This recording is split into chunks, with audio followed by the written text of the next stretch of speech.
Oi, eu sou Renato Almeida, do Instituto de Geociências da Universidade de São Paulo, e essa é mais uma aula do nosso sistema de videoaulas em Geologia Sedimentar, no módulo de Estratigrafia. Essa aula é sobre sistemas de leques submarinos. Nós vamos discutir brevemente um assunto que é do módulo de Sedimentologia, que são as correntes de turbidez, especificamente em águas profundas, falar um pouco dos elementos morfológicos de leques submarinos, dos depósitos resultantes e discutir o contexto dos leques submarinos dentro de um ciclo de variação eostática.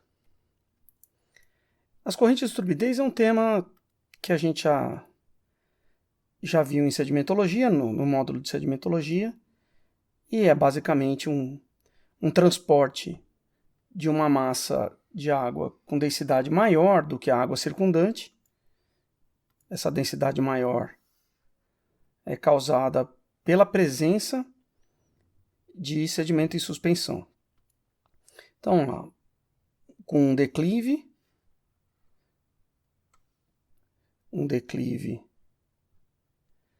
e uma massa de água que tem uma densidade maior do que a água circundante por ter argila em suspensão. Um resultado disso é que a componente desse peso relativo, né, essa densidade maior do que o meio circundante gera um peso que tem uma componente nesse plano inclinado. Isso gera uma velocidade de descida. Essa velocidade de descida põe essa massa em movimento. E tem duas funções. Uma é que isso vai ser deslocado, lógico que tem uma zona de mistura aqui, uma cabeça. Essa corrente de turbidez se desloca para outra região, descendo o declive, a velocidades bastante grandes, de metros, de frações, ou até metros ou dezenas de metros por segundo, em casos extremos, desce para o fundo, mas esse próprio movimento vai fazer com que as componentes turbulentas permitam manter o sedimento em suspensão. Então, a característica de uma corrente de turbidez dessas que a gente vai discutir hoje, de águas profundas, é ser autossustentada. Ela desce um declive que, no caso dos sistemas que a gente vai estudar hoje, é o talude, vai até o sopé, e quando chega nas declividades muito baixas da planície abissal, ela perde velocidade, e ao perder velocidade, as componentes turbulentas diminuem e acontece a decantação daquela lama que dava o próprio contraste de densidade. Então, a desaceleração da corrente de turbidez faz com que diminua o número de Reynolds, a turbulência diminui, a lama sai de suspensão e decanta no fundo, e a corrente de turbidez deixa de existir, porque ela existe pelo contraste de densidade de um meio que tem água mais limpa para um meio que tem sedimento em suspensão. Essa relação é uma relação importante, que faz com que a gente entenda que turbidez é um termo que vem do inglês e significa, uma tradução assim literal seria turvidez, quer dizer, uma corrente de água turva. Como a gente vai ver na sedimentologia, no estudo dos depósitos sedimentares, se reconhecem correntes de turbidez por estruturas deixadas em arenitos. Mas, de fato, não é necessário que exista areia na corrente de turbidez para ela existir, e muitos depósitos de decantação pura de lama podem ser correntes de turbidez também. Bom, esse estudo das correntes de turbidez, ele é mais ou menos da metade do século XX. Inicialmente se reconheceu a possibilidade de existir correntes de turbidez quando houve o rompimento sucessivo de cabos telegráficos no litoral do Canadá, em águas profundas, os cabos telegráficos ligando a América do Norte à Europa. O mais raso rompeu primeiro, depois rompeu o outro, depois mais um. Esse processo aconteceu a uma velocidade grande, de metros por segundo, e naquele tempo já se teorizou que poderiam existir correntes de fundo episódicas que poderiam transportar sedimentos e teriam sido responsáveis por esse evento de rompimento de cabos. Mais tarde, um sedimentólogo chamado Bowman propôs a ideia de que sequências que ele reconheceu em testemunhos de sondagem, em que tinha uma gradação de diferentes estruturas sedimentares em ciclos de centímetros, poderiam ser os depósitos desse tipo de evento teórico. Então ele reconheceu camadas de areia maciça, idealmente com gradação normal, quer dizer, a camada de areia maciça fica mais fina para o topo. Camada de areia maciça, que ele entendeu de forma genérica como uma maior energia de um processo de transporte, passando para o topo para areias laminadas, com laminação horizontal, depois para areias talvez até mais finas com laminação cruzada cavalgante, que ele entendeu como desaceleração. Então níveis de pelitos, siltitos e argilitos, e por fim argilitos mais finos. Um ciclo ideal, ele não reconheceu sempre o mesmo, mas isso aqui é o que a gente chama de sequência de Bowman. Sequência é um sentido diferente daquele sentido que a gente usa na estratigrafia de sequências, né? Uma sucessão previsível, um ciclo, em que tem uma clara evidência de desaceleração e perda de energia, e ele entendeu que eram depósitos episódicos, tudo isso resultado de um mesmo evento, uma corrente de turbidez, que depois de descer acelerando um talude, ela desce acelerando, e quando chega numa posição em que a declividade é menor, ela perde velocidade e deixa de existir e para. Mas nessa situação, ela gradualmente larga os sedimentos mais grossos, depois os mais finos, e com evidência de diminuição gradual da energia. Então, esse depósito aqui, ele chamou de TA, turbidito A, as areias laminadas de turbidito B, as areias com laminação cruzada de C, e a decantação do fim da corrente de turbidez, de toda a lama que ela trouxe, ele chamou de TE. Entre um evento e outro existiria um período em que não há corrente de turbidez, apenas a sedimentação normal a partir de plumas hipopicnais flutuantes que vêm do continente, essa sedimentação de fundo, pelágica ou hemipelágica, que ele chamou de... Desculpa, esse aqui é o TD, né? Que é o fim da sequência de turbidito, e o TE, então, é a decantação entre os eventos. Então essa sequência de Bowman, esse modelo simples que a gente desenhou aqui, de uma corrente de fundo descendo, desacelerando, e cada evento desses deixando uma sucessão dessa, e aí, claro, que você pode encontrar em outra escala, né? Isso aqui é escala centimétrica.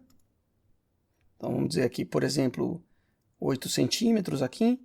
Você pode encontrar numa outra escala, uma escala, vamos dizer, de 20 metros, muitos ciclos desse, compondo o que ele chamou de turbiditos. É claro que esse modelo é um modelo simples demais, um modelo 1D, mas ele associa um tipo de depósito com um processo e mostra que mecanismo seria responsável por levar areias para águas muito fundas. Foi um grande avanço na época. E claro que esses conceitos mudaram com o tempo. Uma coisa importante de se discutir a essa altura é como você forma essa corrente de fundo. Ela necessariamente tem que ser originada por remobilização de depósitos que já existiam.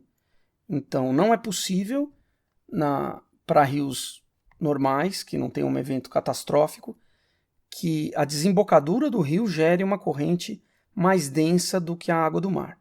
A salinidade da água do mar impede que a densidade de uma mistura de água com argila de um rio normal, que não tem um evento catastrófico, tem a densidade maior do que a água do mar. Então, essas correntes de turbidez são quase sempre mistura da própria água do mar com sedimento. Então, é uma ressedimentação, alguma desestabilização da parte alta do talude por sismo, por uma sedimentação excessiva que faz uma declividade alta demais e algum gatilho, que pode ser sísmico ou não, você rompe, ressuspende a argila que já estava depositada, misturando com a água do mar e permite que isso desça. Como a gente vai ver, essas correntes de turbidez têm a tendência de erodir o fundo, de cavar canyons, e é claro que isso faz com que mais argila entre na suspensão, e nessa região isso é depositado. Então, a mistura da própria água do mar. Em ambientes de menor declividade, a gente está representando um talude aqui, então isso pode chegar a 2 graus. Em menor declividade, tempestades podem facilitar isso, a gente vai ver isso em outra aula. Então, essa sequência de Bowman, e ela, por muito tempo, foi o arcabouço fundamental para se pensar em correntes de turbidez. Agora vamos olhar um pouco exemplos de leques submarinos, né? Então a gente tem aqui já um caso extremo, que essa aqui é a foz do rio Amazonas e a plataforma continental adjacente. Então note aqui que na beira da plataforma continental existe esse pequeno cânion, mas na região da planície abissal tem toda uma grande área que é sobrelevada em relação à planície, que compõe um grande leque, note aqui é 200 quilômetros, um grande leque de sedimentos que se depositaram em águas fundas. A declividade normal do talude está aqui, ela é mais acentuada, e esse leque, que também é conhecido como cone do Amazonas, é uma grande área de depósitos para além da quebra da plataforma, que se formaram basicamente por transporte desse tipo. Correntes de turbidez descendo o talude e fazendo uma deposição, uma grande área de deposição na frente da foz do Amazonas. Então, essas feições a gente chama de leques submarinos, tem muitas pelo mundo, e nós vamos entender um pouquinho melhor qual é a morfologia, os elementos, e esse aqui é um dos principais sistemas deposicionais que existem com depósitos clásticos do mundo. Aqui uma representação extraída de um trabalho muito bem feito por Machado et al. Em 2004. No boletim de geociências da Petrobras, a gente vai pegar algumas imagens de radar de varredura lateral que mostram morfologias de sistemas de leques submarinos desse trabalho. Aqui é o delta do Rio Paraíba do Sul, que a gente já viu em outra aula. O Rio Paraíba do Sul está aqui. Esse aqui é o delta dele. Aqui é a margem continental adjacente, com muito exagero vertical, a quebra da plataforma. Os depósitos costeiros estão aqui, os depósitos marinhos plataformais nessa faixa. O talude está aqui, o sopé, a planície abissal. E a gente encontra aqui muitas feições importantes para se entender os sistemas de leques submarinos. Primeiro que o talude é rasgado por cânions. Esse cânion aqui tem conexão com o antigo traçado do Paraíba do Sul, quando o nível do mar estava mais baixo, e ele alimenta um sistema cheio de areia que corre na área de menor declividade, na área rebaixada da topografia do sopé e da planície abissal. Outros cânions que existem também nessa região do talude não têm conexão com sistemas de rios, e esses estão associados a depósitos lamosos no sopé.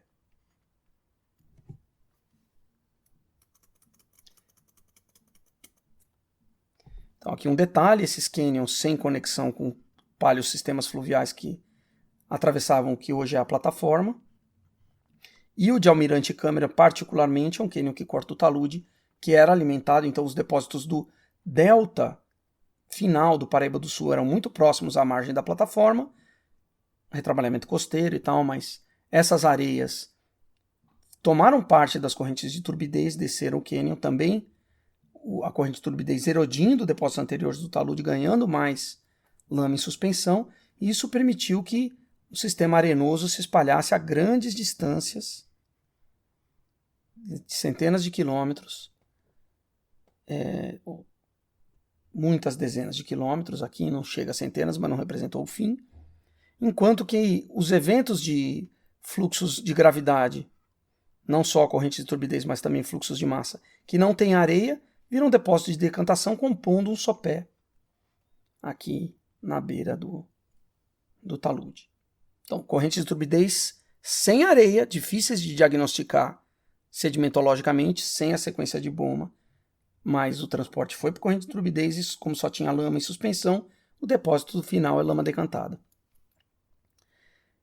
Os elementos morfológicos desses sistemas, agora a gente está olhando uma imagem de sonar de varredura lateral, lá da porção terminal do sistema, lá onde ele deixa suas últimas areias, e alguns perfis batimétricos associados, com cores interpretando o que seriam os sistemas. O que eles revelam?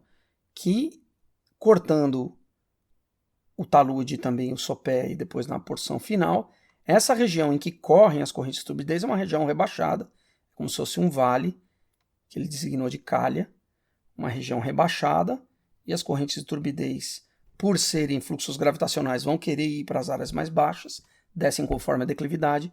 Então, durante um evento desses, uma corrente de turbidez ocuparia uma área interna, isso aqui. Cada corrente, cada fluxo, cada evento ocupou uma área diferente, mas elas descem essa declividade na calha, deixam depósitos no caminho que passam e um depósito terminal lá na frente, que a gente chama de lobo. Então, aqui um detalhe, a calha, um canal, e o canal tem uma parte mais rebaixada, a corrente de turbidez tende a se posicionar aqui, mas de uma forma muito interessante, se a gente reparar, o canal dentro da calha é sinuoso. Então ele se parece mesmo com um traçado de rio. Existe um equilíbrio entre erosão e deposição que faz com que ele pareça um rio aluvial mesmo. E um canal dentro da calha. Essa calha tem depósitos de transbordamento que parecem planícies de inundação, vamos dizer assim, e o canal é limitado por diques marginais. Então, é um sistema mais ou menos análogo aos rios, que nós já vimos, rios meandrantes, por exemplo, ou rios retilíneos de porções terminais, mas não muito. Então, o que acontece? Imagina que dentro dessa calha tem uma área mais rebaixada, que é o canal. A corrente de turbidez vai ocupar essa área, mas ela é uma estrutura de suspensão, então não necessariamente ela fica aqui dentro. Essa estrutura que é a corrente de turbidez é mais densa aqui. As areias certamente vão estar mais próximas do fundo. E ela tem essa zona mais externa, que é mais diluída, que também é cheia de material em suspensão, mas é quantidade menor. Ela passa acelerando, a gente está vendo ela de frente, claro, né? E o resultado disso é que a argila em suspensão vai se depositar também fora desse canal. E isso é que compõe progressivamente a estrutura desse dique marginal. Um dique marginal de cada lado. E isso aqui também predomina o bypass, isso aqui vai lá para os lobos terminais, mas pode deixar algum depósito aqui. Com o tempo, então, se constroem diques marginais. E aí a gente começa a ter um problema em pensar na sequência de Bowman como sendo um modelo que vale para a região toda. Aqui a gente já tem dois sistemas deposicionais distintos.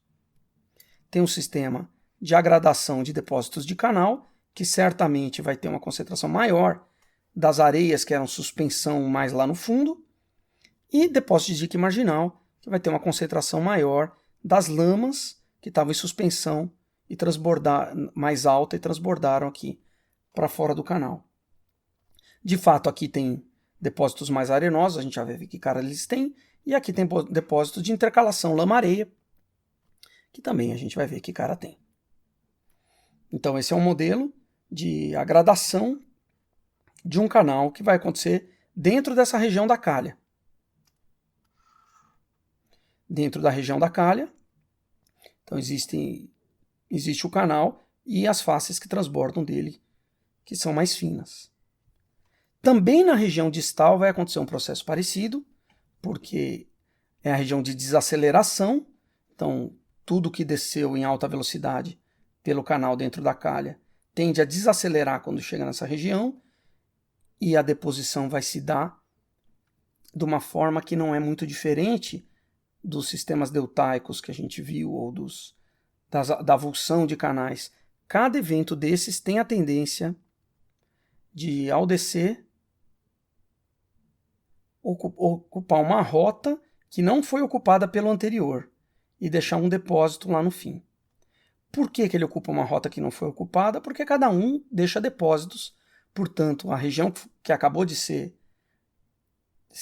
sofrer um evento que uma corrente de turbidez passou por ela, deixa depósitos e fica levemente mais alta do que o entorno. Então a próxima vai buscar a maior declividade, os níveis mais baixos, e vai para outra área. Então a gente tem uma primeira aqui,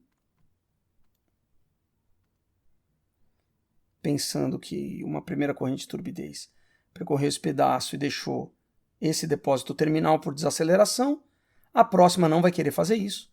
Ela vai passar um grande pedaço em bypass e vai para outra região, e a próxima vai para outra. E é isso que está tentando ser representado nesse modelo aqui embaixo. Então, cada uma dessas feiçõezinhas mais que parecem uvinhas num cacho, cada uma é um evento de uma corrente de turbidez que desceu pelo canal, não deixou muitos depósitos no canal, desacelerou e largou um depósito terminal aqui. A próxima desce o canal também, não deixa muitos depósitos no canal, não ocupa essa região que já tem muitos depósitos da última corrente de turbidez desacelerando, essa ficou mais alta, então ela vai para outro lugar e deposita aqui. E acaba compondo toda uma estrutura que também é diacrônica, que vai ter regiões que depositaram por uma série consecutiva de correntes de turbidez, depois outra região depositou em outra, depois outra região depositou em outra, e aí mais uma veio para cá e depositou aqui, e cada evento deixa um depósito separado. O tempo associado a isso não é fácil de estimar, é muito difícil datar essas coisas com a resolução necessária, mas muito provavelmente uma região dessa aqui, numa paleogeografia só, representa um período de nível de mar baixo. Então a gente está falando de algumas dezenas de milhares de anos, e cada evento deposicional desse aqui representa um episódio de duração muito curta, de menos de muitas dezenas de minutos, algumas horas, desde que começa a perturbação até que a coisa desce e chega aqui e para. Então a deposição final dura, de fato, a areia dura segundos a minutos, a lama continua decantando por um tempo, cada evento desse, e eles são espaçados de centenas ou até poucos milhares de anos, dependendo do quão ativo é o sistema. Então você pode imaginar centenas de anos separando cada evento deposicional final desse, uma região aqui com algumas centenas de anos, outra região com algumas centenas de anos, outra com algumas centenas de anos, talvez menores, e milhares a dezenas de milhares de anos para montar um leque desse tipo. Numa escala parecida com a dos deltas e com o mesmo problema de correlação fina que os deltas têm, porque isso aqui é autocíclico. Enquanto deposita em um, o outro está abandonado. Claro que não tem progradação, não tem retrogradação, os depósitos numa grande área aqui de quilômetros, aqui são 5, né? Uma área de quilômetros, esses depósitos depositam mais ou menos ao mesmo tempo e montam um ciclo de diminuição da energia. O problema é que não necessariamente você vai ter a sequência de Bowman num lugar desses, da mesma forma em que a calha tem um tipo de depósito na porção distal e o canal central tem outro, esses lobos aqui vão ter areias na porção de desaceleração da parte principal e as lamas vão vir depois, mas não só depois, como as areias mais grossas tendem a parar na porção mais proximal, as areias gradativamente mais finas na porção mais distal e as lamas vão tender a parar na zona externa. É claro que sempre tem uma lama que recobre isso, mas aqui a espessura das areias na zona externa vai diminuindo e a granulação também diminui. Isso se existe uma variabilidade de granulação na própria corrente de turbidez. Esses depósitos aqui especificamente que a gente está analisando do Paraíba do Sul, eles retrabalham arenitos costeiros que já tem uma seleção granulométrica prévia muito boa, então todas as areias têm mais ou menos a mesma cara na maior parte da evolução desse sistema.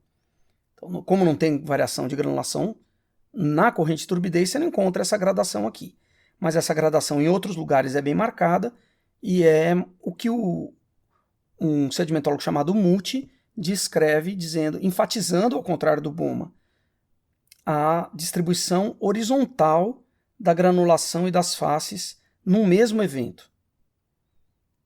Então, cada um desses aqui teria uma gradação de faces e granulação.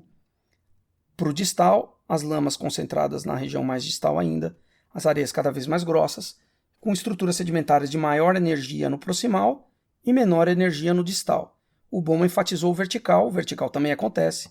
Cada depósito desse é granodecrescente mas também a sucessão do mesmo evento na porção mais proximal tende a ser mais grossa que na distal. Seja por variação da granulação de areia, se não tiver a variação na granulação de areia, na proporção de areia em relação à lama que a gente encontra no proximal e no distal. Então aqui só uma síntese, né? A gente tem subambientes, o Bowman não vai valer para tudo, os diques marginais têm intercalações de lama e areia, também tem uma variação bem marcada com mais areia perto da região mais próxima da onde a corrente de turbidez corria, então as areias se concentram na parte mais baixa, uma concentração ainda maior de areia aqui no fundo. Então as areias que transbordam mais por aqui e a lama vai mais para lá, e cada evento é uma camada de areia com uma camada de lama em cima. A proporção entre as duas depende não só da intensidade do evento, como da posição relativa dentro do dique marginal. Os depósitos internos aos canais são mais difíceis de preservar, eles são sujeitos à erosão pelo evento seguinte, mas também a tendência é a corrente de turbidez passar pelo canal sem deixar muito depósito, e é claro que tem uma pluma mais diluída de sedimentos aqui em volta, e quando ele passa acelerando, isso aqui decanta atrás dele, como se fosse uma fuligem da Maria Fumaça depois que ela passou. Então muitas vezes o depósito interno ao canal na fase ativa não é de areias, mas de algumas lamas da cauda e do que ficou para trás da corrente de turbidez depois que ela passou. E quando você começa a perder capacidade de transporte lá na ponta, porque depositou muito aqui, perde capacidade de transporte, você começa a depositar também dentro do canal. Então aí esses depósitos, sim, são as areias que têm a cara dos lobos terminais. Então a gente está falando aqui do canal, com uma calha. Estamos definindo o depósito do canal e dos diques marginais que estão em volta. E na região mais distal, a gente tem os lobos de desaceleração, cada um compondo aquela estrutura maior.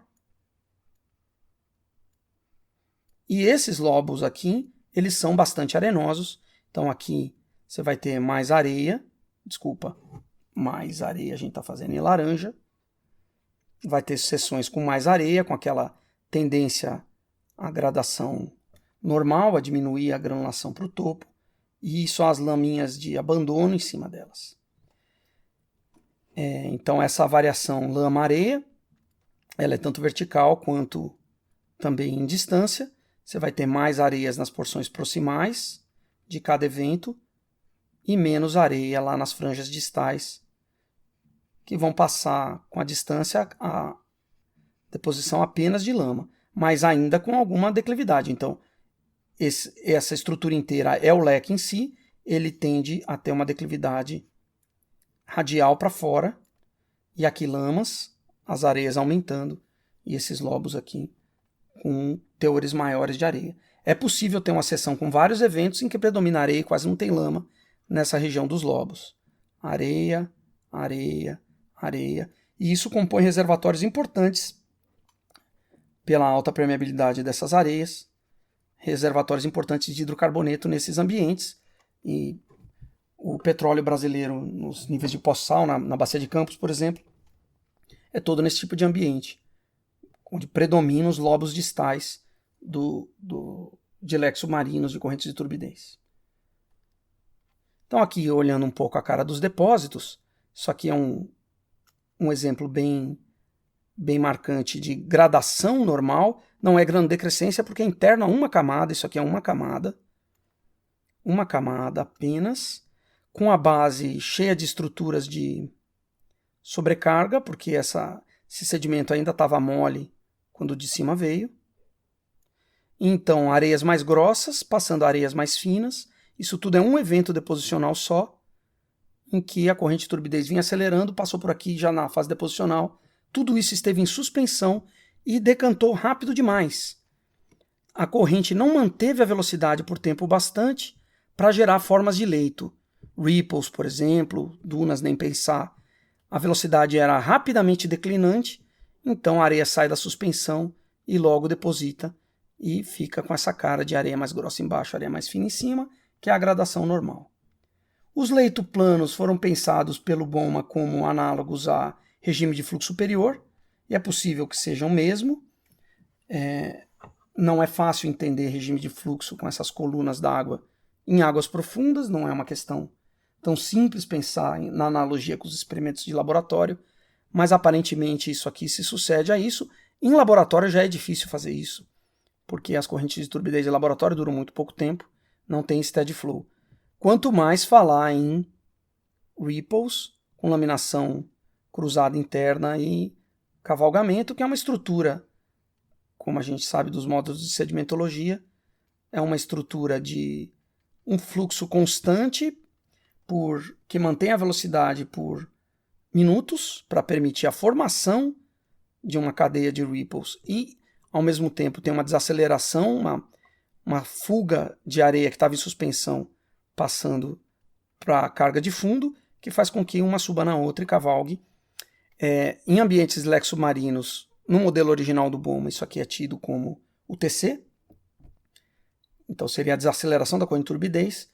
A corrente, de fato, tem que ser grande o bastante para permitir um fluxo desacelerante, mas que seja com velocidade constante por tempo suficiente para fazer formas de leito. Uma forma mais fácil de fazer isso em ambientes de água funda é com correntes de contorno, quer dizer, aceleração de correntes marinhas ali no talude, às vezes facilitada por estrangulamentos da topografia, em que os depósitos de areia que foram trazidos para baixo pelas correntes de turbidez são retrabalhados. Nem todas as ripples em ambientes de água profunda são TC de turbidito. É bastante frequente o retrabalhamento por correntes de contorno. E aqui a gente teria as lamas de TD e TE e a sucessão bem comum de intercalação de areias maciças ou laminadas com TC, com TD e TE, que são a decantação, respectivamente, da corrente de turbidez e o hemipelágico ou pelágico entre os intervalos, areia, a lama, areia, lama. É claro que é possível que não tenha areia na sua corrente de turbidez, você vai ver só lama, fica difícil identificar uma corrente de turbidez assim. Uma evidência seria ter fósseis fora de posição de vida que mostram que teve retrabalhamento dentro da lama. Senão fica bem difícil de saber mesmo que a sua lama não é uma decantação de prodelta ou de offshore, mas sim corrente de turbidez. Então esse tipo de ritmito, vamos dizer assim, cada par lama-areia é um evento de uma corrente de turbidez que deixou um depósito aqui. Isso pode ser as franjas distais dos seus leques submarinos, pode ser os seus diques marginais, pode ser uma série de coisas em contextos diferentes, e isso aqui pode ser os seus lobos de desaceleração final ou depósitos internos aos canais. Bom, pensando em contexto, onde acontecem os leques submarinos, eles acontecem geralmente associados a desembocaduras de grandes rios, no talude na frente deles, e tem uma questão de escala aí que a gente tem que pensar. Então imagina que você tem um grande rio, e ele tem um delta, e tem uma plataforma, a quebra da plataforma, um talude e o sopé. Nos eventos de queda do nível estático, a costa que no momento está aqui, vai por regressão forçada lá para frente. Você pode construir um delta muito perto da quebra da plataforma, que gera uma declividade muito alta, uma instabilidade, que permite que esses depósitos sejam retrabalhados, escorreguem acelerando, depois de depositar eles se remisturam com a água do mar, descem acelerando o talude, e isso faz com que eles cavem um cânion, uma calha e um canal internos, e as correntes de turbidez montam um leque com esse depósito aqui em um lobo terminal. e isso pode construir uma grande estrutura ao longo do tempo, como o Cone do Amazonas.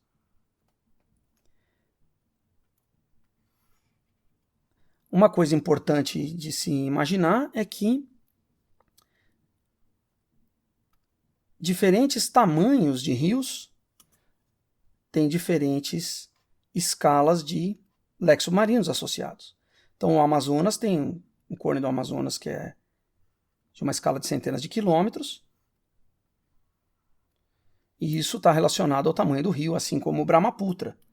E existe uma questão relevante que a tendência é de que quanto maior o rio, vamos representar aqui a plataforma e o talude, quanto maior o rio, maior o volume de sedimentos que ele vai transportar lá para baixo e, basicamente, maior a rampa que ele consegue construir com a lama no sopé. Rios muito pequenos têm uma rampa muito pequena, rios muito grandes constroem, mesmo pela decantação, né, uma rampa muito maior aqui no sopé. Essa rampa de sopé vai fazer com que a declividade que permite levar correntes de turbidez persista por centenas de quilômetros.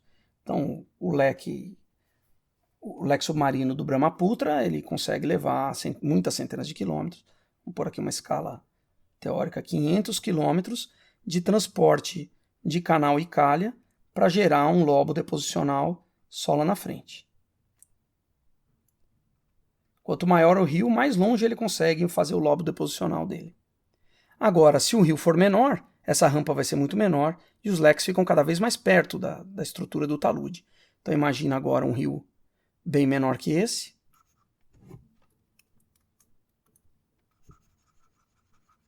em que a rampa não é tão longa, a rampa só pode chegar até uma determinada região próxima.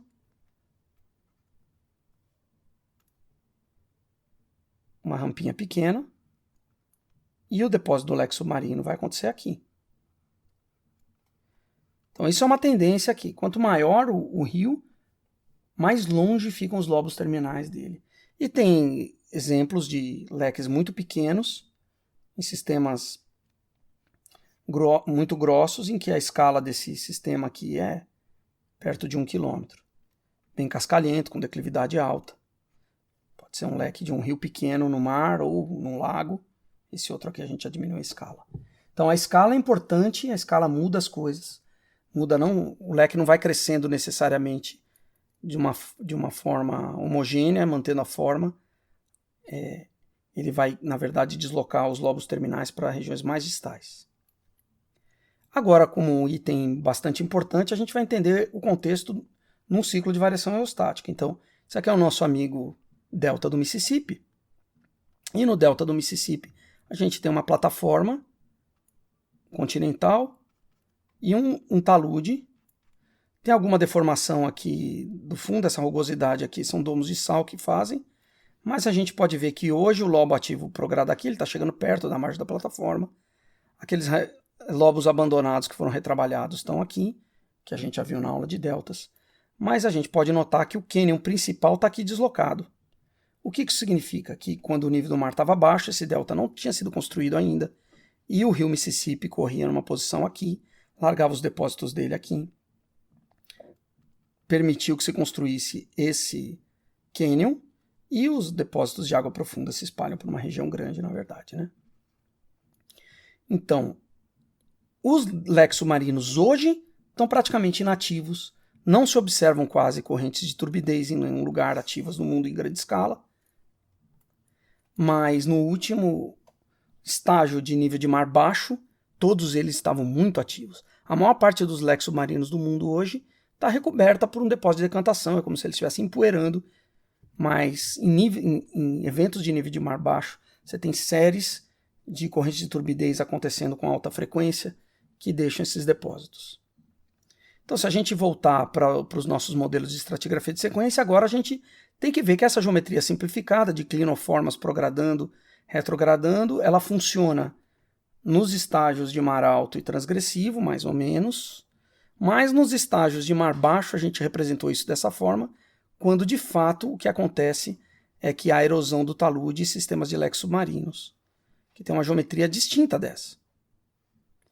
Então, esse estágio de queda que a gente representou aqui é cheio de leques submarinos, e o início do Mar Baixo também, até que se instalam os deltas. Então, tem uma adaptação mental para a gente fazer aqui dessas geometrias simplificadas dos modelos numéricos que a gente rodou na estratigrafia de sequências. E tem uma coisa mais relevante que isso ainda, que é, como a gente discutiu no início da aula de costeiros, tem muito retrabalhamento de sedimento nas águas rasas e pela plataforma. Só que quando a gente olha em detalhe essa região, o leque submarino o cone do Amazonas, ele está exatamente em frente da onde é a foz do Amazonas. Isso acontece em todos os sistemas do mundo, e isso faz a gente pensar que a gente tem uma variação na capacidade de transporte que depende do nível do mar. Então, o que eu quero dizer com isso? Eu quero dizer que quando a plataforma está afogada, você tem um grande trecho de águas rasas, uma declividade baixa, um grande trecho sujeito aos processos costeiros, e nessa região, que tem águas rasas e processos costeiros, o transporte é muito mais eficiente e você faz a plataforma crescer a uma grande distância. E quando o nível do mar cai e tudo isso fica exposto, só essa margem, essa beirinha de processos costeiros não é suficiente para se transportar o sedimento a longas distâncias. Então, durante o nível de mar baixo, o sedimento do rio tende a depositar aqui e ser retrabalhado no leque. Então, localmente, a gente tem alguma coisa parecida com os processos autocíclicos, só que numa escala muito grande. No mar baixo, o sedimento fica aprisionado no sopé, e no mar alto e no transgressivo, ele é retrabalhado a grandes distâncias, o que faz com que a gente tenha clinoformas diferentes em diferentes posições. Então, a gente pode imaginar que uma clinoforma nessa posição tem os tratos de mar baixo bem desenvolvidos e de queda. O trato de mar alto e o transgressivo equivalem a diminuir o aporte sedimentar, porque uma fração do sedimento que chega no rio deposita aqui e o resto vai embora. Essa tridimensionalidade ela não é a mesma no mar baixo e no mar alto. No mar baixo, os depósitos ficam aqui, no trato de queda principalmente também, e no mar alto e no transgressivo eles são levados embora. Então a gente pode imaginar aqui uma seção aqui, tem um mar baixo com volume de sedimentos grande, mar alto e transgressivo tem uma diminuição proporcional da taxa de deposição, porque muita coisa é levada embora. E em outra região, por exemplo, aqui, fora do leque submarino, o trato de mar baixo não recebe nada de sedimento, ele ficou todo preso no leque. E no trato de mar alto e transgressivo tem sedimento chegando e bypassando, mas tem depósitos aqui. Então aquela visão que a gente tinha dessa clinoforma como sendo bidimensional e alimentada pelos sedimentos que vêm daqui, já não é verdade. No trato de queda e no mar baixo, isso pode ser verdade. Então, esse sedimento todo chegou do rio que estava perto, mas no trato transgressivo de mar alto, muito provavelmente o sedimento se espalha na outra dimensão. E isso equivaleria a uma taxa de deposição menor. Então, um modelo de estratigrafia de sequência integrado com a sedimentologia de plataforma e leque submarino tem que prever um aporte sedimentar local maior na frente dos rios durante a queda e o mar baixo, e local menor, porque tem mais bypass, no transgressivo e no mar alto, e o inverso para lugares que não estão na frente da foz do rio. Então a gente teria fora da foz do rio, isso aqui praticamente não existiria, o trato de queda e de mar baixo não recebem sedimento, e o trato transgressivo de mar alto sim recebem sedimento. Então arquiteturas diferentes em posições diferentes, porque o modelo bidimensional já não serve mais. Ele foi uma simplificação didática para entender o modelo da estratigrafia de sequências. Quando a gente começa a entender os sistemas costeiros, plataformais e de águas profundas, isso já deixa de funcionar. É importante, então, a gente entender os leques submarinos como depósitos de trato de queda de mar baixo e depósitos que têm uma mobilidade que se espalham numa área menor. Então, só essa área tem sedimentação efetiva na queda de mar baixo, enquanto toda essa grande área tem sedimentação efetiva durante o mar alto e o transgressivo. Então, a taxa de sedimentação em cada lugar é reduzida porque você espalha numa área maior. Bom, essa era a aula de hoje.